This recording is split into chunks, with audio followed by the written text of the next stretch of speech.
tahun baru Imlek, tahun apa nih? Tahun ini? Ular ya, ular kayu ya. Kita penuh sukacita menyambut memasuki tahun yang baru. Oleh karena itu gak cuma tahunnya yang baru, tetapi hidup kita, hidup Kristiani kita juga harus diperbaharui. Hidup Kristiani kita juga terus harus bertumbuh. Kita kalau gak dikasih makan, kita gak dikasih siraman rohani, iman kita akan mati. Ya. Oleh karena itu, saya bersyukur sekali di sini ada banyak Bapak Ibu, Oma-opa yang memutuskan hari ini untuk hadir di tempat ini. Ya, ada yang masih lagi-lagi di rumah, tapi Bapak Ibu memilih untuk hadir di PDPKK Hati Kudus ini ya, Bunda Hati Kudus. Nah, Bapak Ibu sekalian, apakah di sini semua sudah ikut SHDR? Ada yang belum ikut SHDR? Boleh tunjuk tangan yang belum? Semua sudah ikut ya. Wow, berarti sudah hidup baru. Ada Roh Kudus di dalam diri kita. Amin. Kok sedikit yang amin? Ada Roh Kudus di dalam diri kita. Nah, gitu dong. Kalau kan dia terbang lagi nanti Roh Kudusnya. Nah, pada malam hari ini setelah mengikuti SHDR biasanya apa? Waktu ikut 7 kali sesinya, wah berapi-api. Tadi saya lihat juga menyanyi angkat tangan, menyembah ya. Tetapi sampai rumah tiba-tiba dibentak sama suami sama pasangan, langsung kewer-kewer. Ya. Atau misalnya sampai rumah pembantu nyebelin, langsung kita ngegas ngamuk-ngamuk. Bener gak? Nah, itulah kenapa hidup rohani kita harus bertumbuh ya. Tumbuhnya ke atas, yaitu hubungan kita dengan Tuhan secara horizontal itu harus baik. Karena begitu kita berbuat dosa, dosa itu macam-macam ya, dari yang paling ringan sampai yang paling berat. Yang paling ringan yaitu marah-marah, ngomongnya ngegas ya kan. Termasuk saya juga terus dalam proses Bapak Ibu sekalian. Tidak ada manusia yang sempurna, tetapi pada saat kita berbuat dosa, meskipun itu dosa kecil, hubungan kita rusak dengan Allah. Nah, tantangan kehidupan rohani apa yang saat ini Bapak Ibu sedang perjuangkan? Ya, kalau saya tuh mengendalikan emosi sama orang-orang di rumah tuh, ya, terutama pembantu, supir, gitu ya. Itu proses. Jadi Tuhan itu kadang menempatkan orang yang tidak kita sukai, orang yang nyebelin itu dekat-dekat di sekitar kita. Supaya apa? Iman kita bertumbuh. Supaya kita belajar kesabaran. Supaya kita bisa lebih pasrah dan cari Tuhan. Tuhan tolong dong supaya aku gak ngomong-ngomong, saya stres dan seterusnya. Jadi Tuhan itu bukan nggak sengaja atau sengaja naruh orang-orang itu, tapi sebetulnya melatih diri kita. Amin. Ada yang lagi ngalamin kayak begitu? Bapak Ibu sekalian, tujuan dari kita berbicara malam hari ini sebetulnya ada 2, yaitu menyadarkan dan menjalani bagaimana sih kehidupan yang bertumbuh secara rohani di dalam Roh Kudus. Saya lihat tadi pada saat penyembahan semua bersungguh-sungguh menyembah Tuhan ya, sembah dan puji penuhi tahta, semua menyembah untuk memenuhi tahta Tuhan. Tetapi itulah yang menjadi tantangan kita, bagaimana setelah kita menyembah, memenuhi tahta di surga, kita kembali ke dalam kehidupan sehari-hari dan kita bisa menghasilkan buah bagi sesama. Terutama adalah orang-orang terdekat kita, orang tua kita, pasangan kita, anak kita, tim kita di kantor mungkin, besan kita, mertua kita. Nah, bagaimana buah-buah itu ada atau tidak?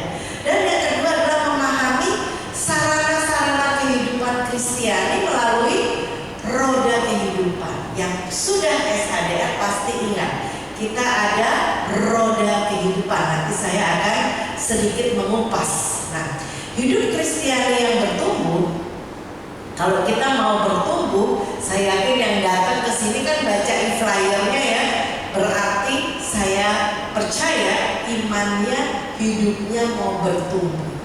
Dan saya sangat kagum ya, ada oma, ada opa, rambutnya udah putih-putih nih, tapi masih mau bertumbuh. Jadi yang muda-muda ya, yang masih rambutnya hitam, saya nggak tahu bicara atau enggak ya, jangan bikin malu sama yang udah tua ini ya. Mereka masih terus berlomba-lomba untuk mendapatkan harta surgawi. Oke? Nah, sasaran dari dan firman Allah, kenapa kita bertumbuh dan gimana sih caranya? Itu kita akan lihat nanti, dan dasar dari pertumbuhan rohani. Serta bagaimana kalau kita berbuah, itu sebenarnya perlu kelekatan kita dengan Tuhan. Kelekatan itu adalah kalau ada apa-apa dikit-dikit kita ngomong, Tuhan, aku ini lagi ngerasa emosi nih gitu. Tolong dong Tuhan, mampukan aku untuk bisa menghadapi ini dengan baik. Kelekatan itu contohnya nih, misalnya anak-anak nih ya, main game, wah itu kelekatan. Lagi makan, lagi apapun, semua kalau nggak ada game, nggak ada gadget, nggak mau makan misalnya. Itu udah kelekatan. Bapak-bapak yang selalu nonton sepak bola, nah itu kelekatan. Pokoknya jam 9 saya harus pulang, kalau enggak habis ini kelekatan. Ibu-ibu yang suka nonton drakor, itu kelekatan. Kalau enggak terus berseri ikutin, kalau perlu nggak tidur, itulah kelekatan. Nah, kalau kita bisa melekat kepada yang duniawi, malam ini saya ingin ajak Bapak Ibu, Oma Opa juga harus ada kelekatan dengan Tuhan. Dikit-dikit Tuhan. Saya tuh paling senang kalau ngelihat, mengimajinasikan Tuhan Yesus itu yang gambar Tuhan Yesus gondrong yang tadi tuh, yang kita waktu nyanyi sembah dan puji penuhi tatamu gitu ya, rambutnya panjang, itu adalah gambar image Tuhan Yesus waktu ada di film Sons of God ya. Jadi saya sebutnya adalah Om Gondrong. Jadi kalau kita punya kelekatan dengan Om Gondrong ya, itulah baru bagaimana kita secara orang Kristen, kita secara orang Katolik bisa hidup dalam Tuhan dan bertumbuh serta berbuah. Nah, Bapak Ibu sekalian, Paus Fransiskus saat ini memang dalam keadaan yang kurang sehat ya, tapi saya sangat kagum dengan beliau. Banyak sekali kata-kata beliau yang saya sadur ya, saya ambil.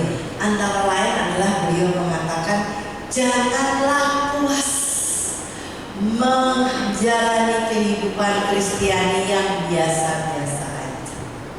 Ya, dikatakan berjalanlah dengan tekad yang bulat di sepanjang jalan kekudusan. Seringkali kalau kita berbicara kekudusan, kita lalu mengingat apa yang sudah kita perbuat saat ini yang harus menuju kepada kekudusan itu. Salah satunya adalah misalnya berbohong. Contoh ya, hal kecil sebetulnya. Ada teman saya yang mau cuti dan dia mau pergi ke satu tempat untuk berdagang ya, side jobnya dia. Lalu saya sempat tanya, wah kamu gak ketahuan bos kamu? Artinya kan kamu punya side job. Ya gak apa-apa ngomongnya, ya jangan ngomong bahwa saya mau trading gitu loh. Ngomong aja yang lain-lain lah, mau berlibur dan seterusnya. Kelihatannya ringan, but itu adalah apa? Tidak menjaga kekudusan, berbuat dosa yang kecil, berbohong. Hal-hal yang kecil aja ya. Tiap-tiap orang yang turut mengambil bagian dalam pertandingan apa? Pertandingan rohani. Karena makin kita dekat dengan Tuhan, iblis itu gak suka. Jadi dikatakan bahwa kita harus menguasai diri dalam segala hal. Mereka berbuat demikian untuk memperoleh mahkota yang fana, tetapi kita untuk memperoleh, saya katakan, kehidupan yang kekal, kehidupan abadi. Udah ada belum? Belum. Nanti. tetapi kita harus investasi dari hari ini. Kalau kita mau masuk surga, kita mau punya kehidupan kekal, investasinya dari hari ini. Bapak Ibu, saya percaya punya tabungan, punya investasi. Buat apa? Buat hidup, buat makan, buat nyekolahin anak, buat beli mobil, buat beli rumah, buat memperbaiki kendaraan misalnya. Tetapi kita apakah juga melakukan investasi rohani? Caranya apa? Betul, baca firman, berdoa. Saya kadang-kadang kalau telat bangun, waduh, buru-buru baca firmannya kelupaan. Nanti deh siang kalau pas mau makan siang, kelupaan juga. Mau tidur deh, kelupaan juga. Pada saat hidup kita ada bolong-bolongnya seperti itu, biasanya kita pasti sulit untuk bertumbuh dan berbuah. Pada saat saya ngomel gitu, tersinggung, saya baru ingat, saya tadi nggak baca firman, bolong, bocor. Kehidupan rohani saya bocor. Oleh karena itu kita harus berusaha. Tiap pagi kita baca firman Tuhan. Kalau bisa sebelum menginjak bumi, kita menginjak surga dulu, yaitu dengan membaca firman Tuhan dan bercakap-cakap dengan Tuhan. Di 1 Korintus 9 ayat 25-27 dikatakan bahwa tetapi, coba kita baca sama-sama, kata ya, tetapi aku melatih tubuhku dan menguasai keseluruhannya supaya sesudah memberitakan Injil kepada orang lain, jangan aku sendiri ditolak. Seringkali ini umat pede loh, ya, hafal Alkitab firman Tuhan, hafal kelotok, apalagi pengurus, tapi dia tidak menjadi pelaku firman. Dia bisa ngomong, bu, begini ya, tapi dia sendiri nggak jadi pelaku firman. Makanya ini tim WL Singer itu tugasnya berat banget, lebih berat dari bapak ibu yang jadi umat di sini. Dia bisa nyanyi teriak-teriak, tapi kalau dia tidak melakukan firman itu, termasuk saya, ya, umat akan ngomong, ngapain lu? Ya. Jadi ini benar sekali bagaimana kita harus melatih tubuh rohani kita dan bisa menguasai seluruhnya. Kalau kita mau sehat, ya, kita juga latihan beban, ya. Kita mau lebih sering, kita juga harus jalan latihan, ya. Hidup seorang Kristiani perlu dipersiapkan dan terus dilatih. Konsisten aja dilatih, ya, terus menerus. Keselamatan itu harus diperjuangkan, harus berjuang. Datang ke sini berjuang, nggak berjuang aja, atau mungkin kalau yang jalan tadi melihat banyak debu, ya kan?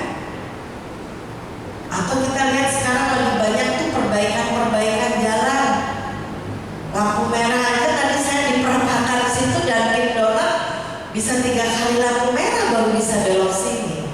Tetapi itulah perjuangan kita yang pasti akan diperhitungkan oleh Tuhan untuk bisa mendapatkan kehidupan yang lebih layak lagi, untuk bisa mendapatkan mahkota surgawi.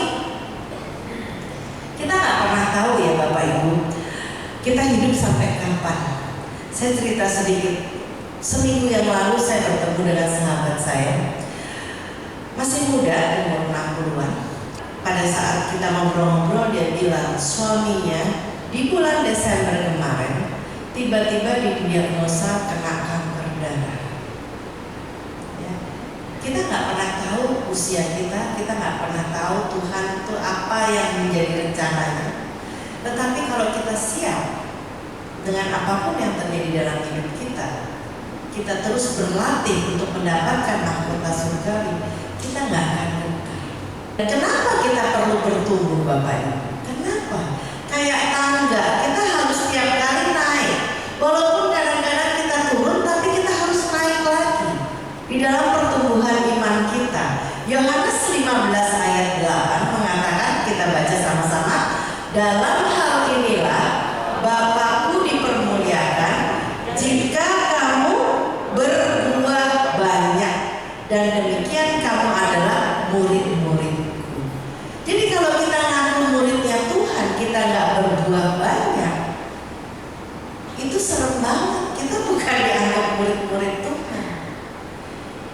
bertumbuh agar berbuah banyak, dan berbuah banyak perlu diberi pupuk tadi. Seperti tanaman, dibersihkan dari hama, semak, dirawat, disiram, dan seterusnya. Dan salah satunya adalah mengikuti komunitas PD. Meskipun kadang-kadang bosen, ya kan, apalagi kalau pengajarnya itu bikin ngantuk gitu ya. Aduh, udah deh. Tapi pasti Tuhan punya rencana. Pasti firman itu ditabur. Tinggal Bapak Ibu tanahnya berbatu-batu, atau tanahnya berilalang, atau benar-benar tanah yang subur untuk bisa naik kelas, untuk bisa naik kelas. Kesibukan kadang-kadang membuat kita terlena ya. Bagaimana menjaga api yang tadinya berkobar-kobar. Puji Tuhan, ketemu orang shalom, ketemu orang God bless you. Tiba-tiba lama-lama kena virus ya. Entah di kantor, entah di keluarga, entah di tetangga, gosip-gosip, luntur. Seminar hidup barunya lupa. Ya kan? Nah, inilah pentingnya kita kembali kepada kebiasaan yang bagaimana memuji Tuhan dengan penuh sukacita. Kita perlu pembaruan di dalam iman kita. Namanya juga pembaruan karismatik Katolik, PKK. Bapak Ibu kalau tergabung di sini berarti terus harus diperbarui. Kita jangan kembali kepada kebiasaan lama. Kita harus terus bertahan, jangan jatuh ke dalam dosa. Kalau jatuh, kita naik lagi. Kalau jatuh, minta ampun, kita naik lagi, mengalami pertobatan. Dan di 1 Petrus 5 ayat 8 bahkan dikatakan, kita baca ya, sadarlah dan berjaga-jagalah. Siapa? Lawanmu si iblis berjalan keliling sama seperti singa yang mengaum-ngaum dan mencari orang yang dapat ditelan. Jadi banyak orang, kok Bu, saya sejak baca firman, saya sejak ikut PD, kenapa masalahnya tuh makin banyak malahan ya, bukan makin sedikit. Tuhan gak pernah janji bahwa Anda dekat dengan Tuhan terus Anda gak punya masalah. Tidak. Tetapi bagaimana kita bisa kuat menghadapi apapun yang terjadi di depan kita. Walaupun kehidupan kita tidak sesuai dengan apa yang kita inginkan, kita bisa bilang, terima kasih Tuhan, saya bersyukur boleh mengalami ini, berarti Engkau sayang sama aku. Tidak ada pencobaan yang melebihi kekuatan diri kita. Nah, pada saat hati kita broken, pada saat hati kita sakit, kita kembali harus untuk healing, membaca firman Tuhan. Jadi healing itu tidak ke Puncak, ke Bandung, ke Hongkong, enggak, itu bukan healing, ya. Itu adalah sementara, tetapi kalau kita kembali kepada firman Tuhan, ya, itulah yang paling penting. Karena Roh Kudus membantu saat kita bersandar dan berserah kepada kuasa. Ingat, kembali lagi, Roh Kudus ada di mana? Coba ditunjuk. Di dalam hati kita. Ada apa-apa kita panggil, Roh Kudus, bantulah aku. Ya, bantulah aku. Nah, ini dia diagram roda yang pada saat itu kita sudah mengingat di sesi ke berapa ini? Ada yang ingat? Ke-6 ya, ke-6 di SHDR, yaitu yang vertikal itu sarana perjumpaan dengan Tuhan. Jadi yang vertikal ini ya, doa dan firman ini adalah sarana bagaimana kita berjumpa dengan Tuhan. Kemudian yang horizontal itu adalah komunitas dan pelayanan, adalah sarana berjumpa dengan sesama. Kita melayani. Jadi cuma ada 4 untuk bertumbuh: doa, firman, pelayanan, dan komunitas. Boleh nggak salah satu aja, doa aja? Namanya roda kehidupan berputar, ada jari-jarinya. Kalau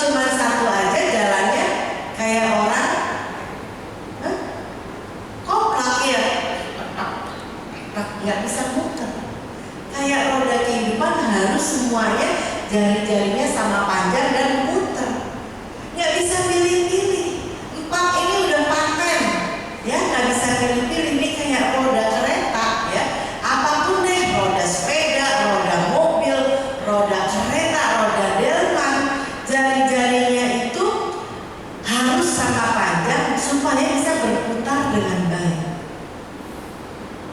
Kita boleh melayani, tapi terlalu sibuk melayani, ya, dan berkomunitas, tapi tidak melekat pada poros. Kalau kita lihat tadi di sini, porosnya adalah siapa? Si Om Gondrong tadi, ya kan? Porosnya Om Gondrong, Tuhan Yesus. Kita boleh melakukan aktivitas apapun, tetapi kalau kita tidak melekat pada Tuhan Yesus, nggak bisa. Dan banyak sekali meluangkan waktu berdoa, membaca firman. Tetapi begitu disuruh melayani, jangan aku nggak bisa doa, yang lain aja. Aku nggak bisa berdiri lama, yang lain aja. Aku nggak bisa ngomong di depan, malu, yang lain aja. Itu di PD lain, kalau di sini nggak ada. Semua mau begitu ditunjuk melayani, suruh bersaksi semua mau. Betul, amin? Amin. Yang keras sebelah kiri sana, ya. Nah, dasar pertumbuhan rohani yaitu berpusat pada Yesus. Berpusat pada Yesus. Kolose 2 ayat 6-7 saya bacakan karena mungkin terlalu kecil. Kamu telah menerima Kristus Yesus Tuhan kita. Karena itu hendaklah hidupmu tetap di dalam Dia. Kata tetap saya garis bawahi karena seringkali kita mudah tergoda. Tergoda apa? Gosip, tergoda hoax, tergoda sosial media, tergoda ibu-ibu arisan, tergoda tetangga. Banyak hal-hal contoh-contoh yang kita tidak sadari bahwa kita tidak hidup di dalam Dia. Dan dikatakan hendaklah kamu berakar di dalam Dia.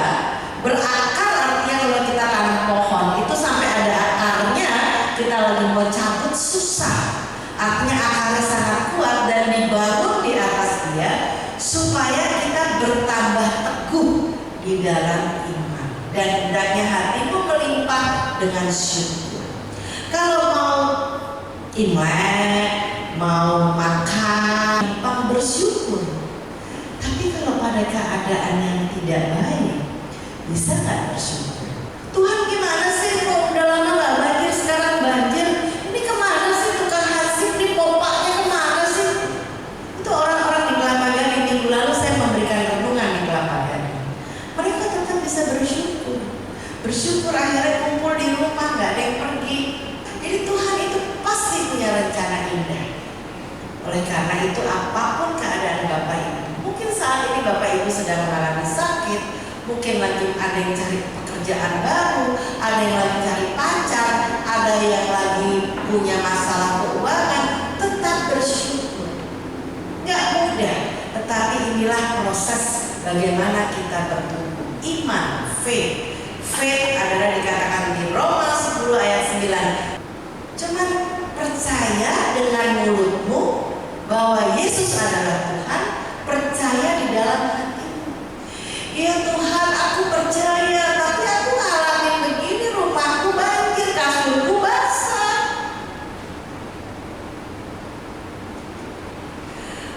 Kemarin saya ketemu seorang Romo, ibunya sakit, dan sakitnya itu sudah cukup parah.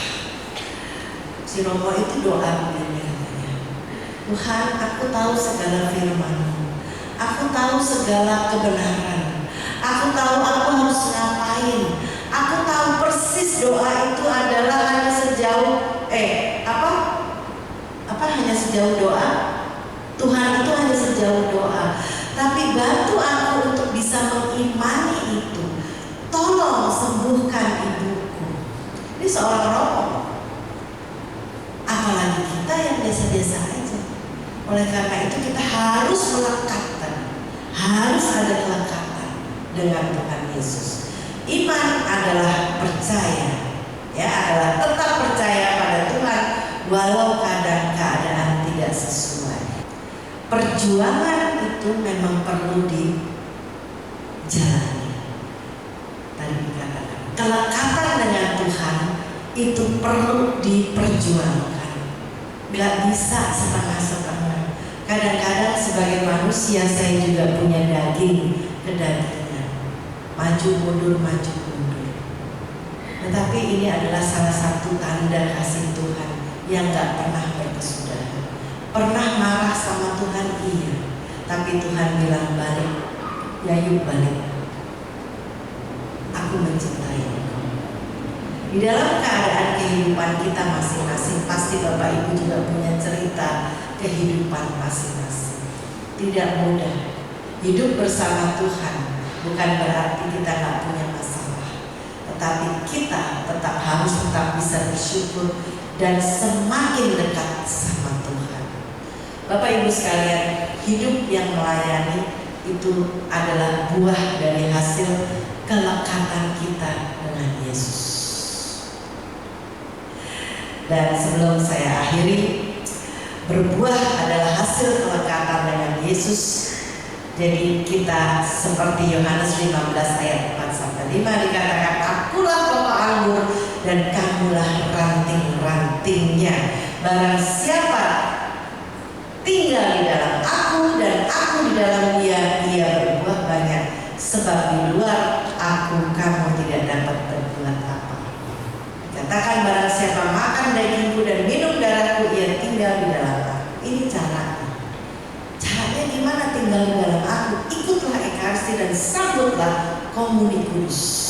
Katekismus Gereja Katolik mengatakan cara kehadiran Kristus dalam rupa Ekaristi bersifat khas sebagai umat Katolik. Kehadiran itu meninggikan Ekaristi di atas segala sakramen. Ini surat dari Yohanes Paulus II, dikatakan bahwa gereja dan dunia sangat membutuhkan penghormatan kepada Ekaristi. Dan di dalam sakramen cinta ini Yesus sendiri menantikan kita. Oleh karena itu pada saat konsekrasi kita tuh ngomong apa sih kalau pada saat tubuh Kristus diangkat, darah Kristus diangkat? Sangat sederhana, katakan Tuhan, aku bersamamu saat ini. I am here with you. Ya, itu aja kata-katanya. Tidak ada waktu yang lebih berharga daripada menemui Dia yang secara khusus dalam penyembahan, kontemplasi iman dan siap untuk memberikan silih dari dosa-dosa kita. Dan ini tidak boleh berhenti di dalam kehidupan kita. Dan yang kedua adalah sakramen penguatan, sakramen pertobatan. Itu sangat penting. Kita lihat bahwa Bapak Paus Fransiskus juga terus melakukan sakramen pertobatan. Mumpung masih awal bulan yang belum sempat mengaku dosa, dipersilahkan, ya. Karena dikatakan bahwa di Katekismus Gereja Katolik pada saat sakramen inisiasi itu adalah kita dilahirkan kembali dalam pembaptisan, ya, di sakramen penguatan, iman diteguhkan dan dikuatkan oleh roti kehidupan. Nah, bagaimana kita supaya bisa seperti Tuhan Yesus dan bagaimana supaya kita juga berkarakter seperti Tuhan Yesus, yaitu menjadi sumber air hidup bagi orang lain. Belajar rendah hati, lemah lembut, sabar, penuh belas kasih, tidak pemarah, tidak dendam, mudah benar. Amin, ya. Kita coba untuk lakukan itu karena kita mau punya hidup yang bertumbuh. Dan hanya mereka yang melakukan kebenaran dapat bersaksi bahwa Tuhan itu baik, bahwa Dia begitu besar walaupun dalam keadaan sulit. Ya, Matius 5 ayat 10 mengatakan, berbahagialah orang yang dianiaya oleh sebab kebenaran, karena merekalah yang mempunyai kerajaan surga. Ini ada satu buku, judulnya Dipacu terpacu oleh Roh Kudus. Karangan dari seorang pastor di India, Cyril John. Ini bagus sekali. Kalau Bapak Ibu ingin terus bertumbuh di dalam Persekutuan Karismatik Katolik, ini bisa dibaca ya, bisa dibeli di toko buku ini dekat di sini ya, di dulu Duta Garden ya. Ini bagus sekali ya, berisi ada 14 poin tetapi 7 hal cukup, yaitu mengajak umat Katolik untuk mengalami hidup baru dalam roh, menyemangati umat bertumbuh dalam doa, bersemangat membaca kitab suci, bersemangat dalam pelayanan, penghayatan dalam sakramen, bertumbuh dalam persekutuan doa dan komunitas, serta bersemangat dalam mengabarkan kabar sukacita. Nah, untuk pertumbuhan memerlukan bimbingan rohani. Saya sebagai pengajar pewarta juga punya guru yang membimbing secara rohani. Bisa seorang romo, bisa seorang pewarta, bisa seorang pengajar, siapapun yang Bapak Ibu merasa respect ya. Karena disitulah kita harus terus bertumbuh. Seperti tokoh di dalam kitab suci ya, Samuel ya, yang muda juga mendapatkan bimbingan dari iman Eli, Saulus mendapatkan bimbingan dari Ananias ya, Barnabas terpanggil untuk menjadi pendamping Paulus. Nah, ini ada pertanyaan sharing ya. Coba kita lihat ya, bagaimana relasi Bapak Ibu, Oma Opa dengan Yesus selama ini?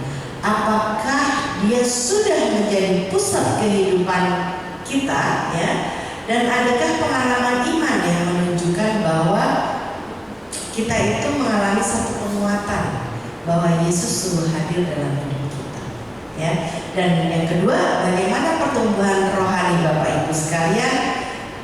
Apakah Anda merasa keseimbangan yang cukup antara hidup doa, membaca firman, komunitas, dan pelayanan?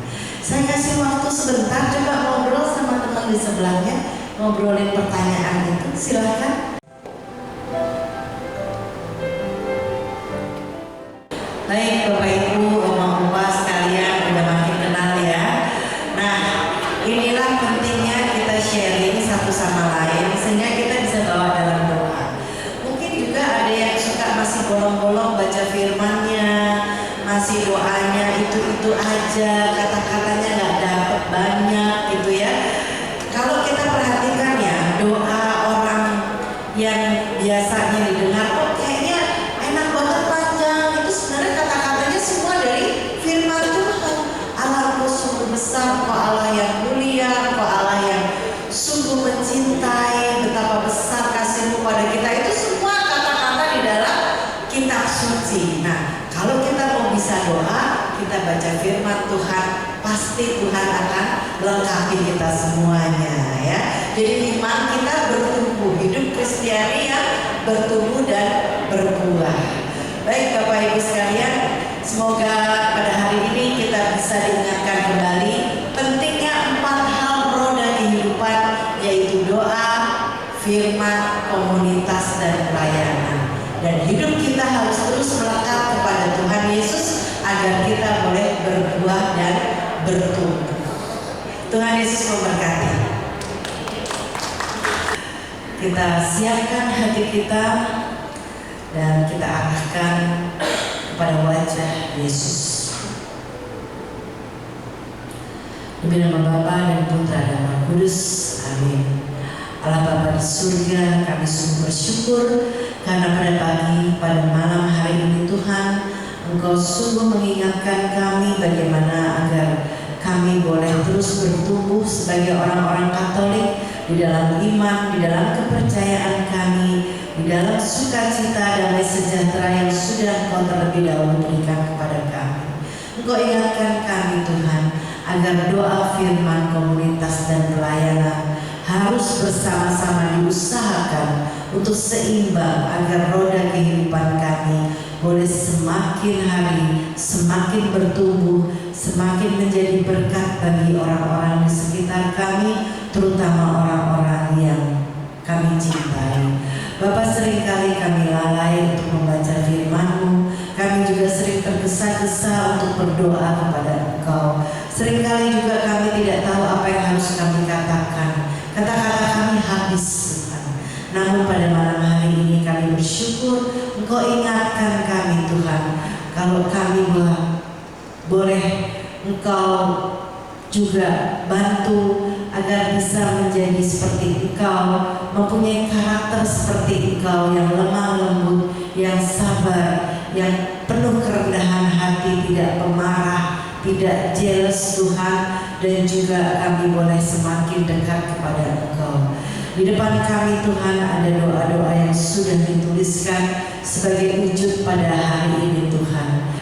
Bapa di dalam surga, kami percaya Engkau yang Maha Tahu, Engkau bisa melihat hati kami, dan Engkau pasti akan tahu permohonan tiap kami yang belum sempat terucap, belum sempat tertulis.